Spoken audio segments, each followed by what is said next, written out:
ಭವನ.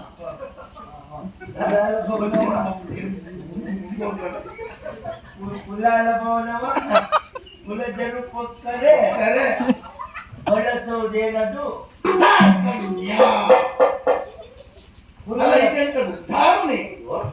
ಕುಲಾಲ ಭವನ ಅಂತ ಹೇಳಿದ್ರೆ ಕುಲಾಲ ಭವನ ಅಂದ್ರೆ ಯಾರ? ಕುಲವಂತರ ಯಾರ? ನೀವು. ಕುಲವಂತರ ವಿಷಯ ಬಂದಾಗ ಈ ಬಲರಾಮನನ್ನು ತೋರಿಸಬೇಕು. ನಾವು ಕುಲವಂತರು. ಕುಲಾಲ ಭವನ ಕುಲಹೀನರ ಮನೆ ಹೋಗಿ ಕುಲವಂತರು ಆದವರು ಹೋಗಿ ನೀರು ಕುಡಿದ್ರೆ ಏನಾಗ್ತಾರೆ? ಅವ್ರ ಕುಲ ಕೆಟ್ಟು ಹೋಗ್ತದೆ.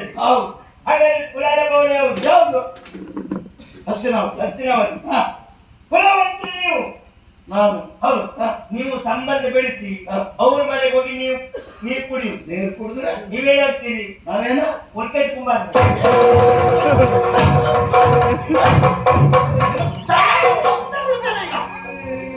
ಕಡಿಮೆ ಮಾಡ್ತೇನೆ. ಅಂದ್ರೆ ಕುಲವಂತರಾದ ನಾವು ಅವರಲ್ಲಿ ಹೋಗಿ ಸಂಬಂಧ ಬೆಳೆಸಿದ್ರೆ ಇನ್ನೊಂದು